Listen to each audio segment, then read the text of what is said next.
We can't get to where we want to get to unless we accept who we are today as we sit in this room. We've got the talent, we've got great people, we've got motivated people that have put in great work, we've added great people that have come here to help us get better, to be a part of what we've got, right? A lot of people that come in here, they didn't just want to play for the Leafs. They wanted to play and be a part of the people that are in this room. So we're excited about that, but we have to be real about where we're going, okay? And where we're at right now. Really important.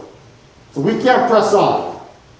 So I'm going to show when we're talking about Stanley Cup habits and will it stand up when it counts the most, we're going to talk about that.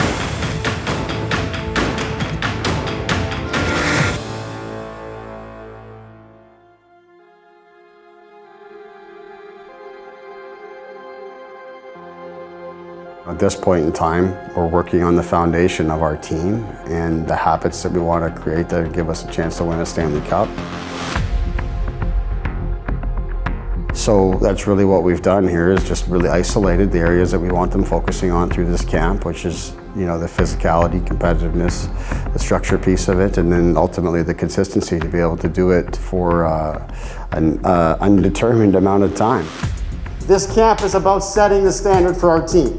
We've got lots of reasons there to believe that setting new standards was the way to go, and really it connects back to the fact that we want to work towards winning a Stanley Cup here, and if that's going to be the case, then our habits need to be Stanley Cup worthy right from day one. Day one on the ice. We're going to start with our conditioning skate right from the start, okay?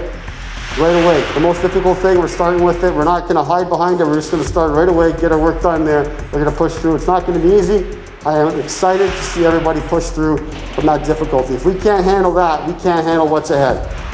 Okay? Our practices, we are coaching effort. We want to see guys competing, guys working. We're setting the standard for what's acceptable in our practices right from the start. Let's be excited when we hit the ice, and let's not look back. Thank you.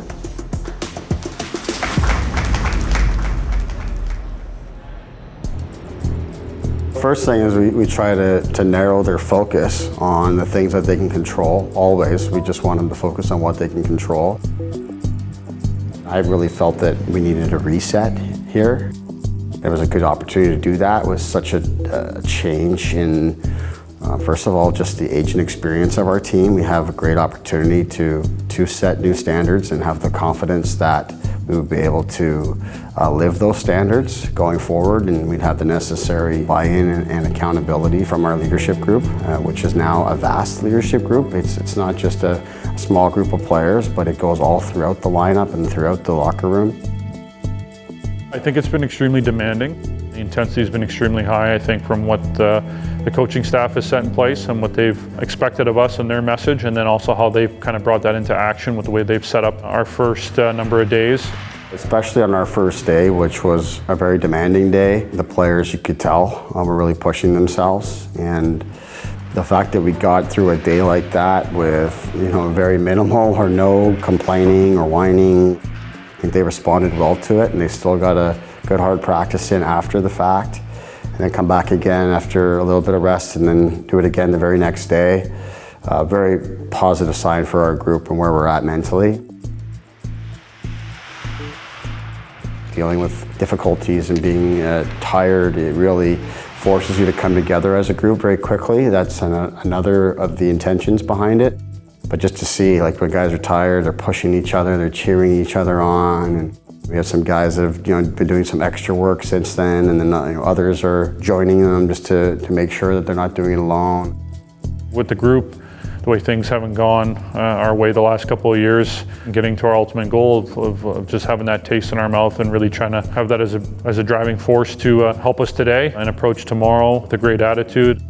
We have to find ways to be more consistent. I think just the way we approach every day of practice and our mindset when we come into the facility, or we're in the gym, or even just through meetings, just that type of approach and those type of things that go a long way. You may not feel them really right in every moment, just the major difference it makes, but over time, as that starts to accumulate, it's amazing how your habits just develop and those standards become part of who you are. And that has certainly been here the first number of days of training camp, and it's important to not lose that and only to build off it and continue to get outside our comfort zone, I guess is the best way to say it.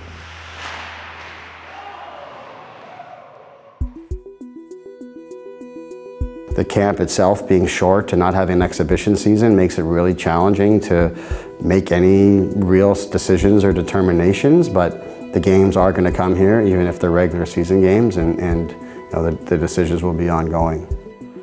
Welcome back to the Scotiabank Arena and the Toronto Maple Leafs blue and white game. Regardless of your status on our team or contract situation or anything like that, we're going to play the players that give us the best opportunity to build something great. You may not start where you'd like, but if you stay with it and you work and stay positive and take advantage of the opportunities that you do get, then you're going to give yourself a good chance to solidify yourself within a role on our team.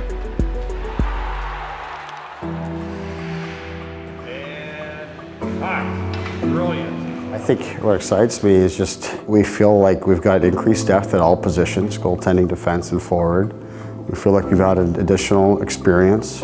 At the same time, we feel like we've gotten bigger and stronger and don't feel like we've sacrificed on the skill side of it. So, you know, we like a lot of what we've done and feel like we're better suited for the long haul. And when I say long haul, I mean, you know, a difficult regular season, no matter how many games it was going to be.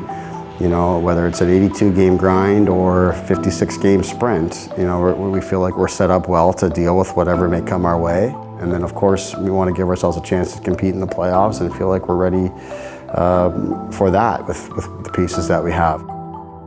The coaching staff that we've assembled excites me just along the same way. Just look at the additions we've made. I mean, Manny Malhotra, a younger coach, not too far removed from playing and has a perspective gained through a very successful career as a player and someone who played his role extremely well and what he did on the ice, and was the ultimate teammate. And then the experience of a Paul McLean, who's been a head coach, won a Jack Adams Trophy, and won the Stanley Cup as an assistant coach, 30 years in the NHL as player and coach. Just rounded out our staff with Dave Haxtell very, very well. Gives me a lot more resources to be able to help the players and set them up for success.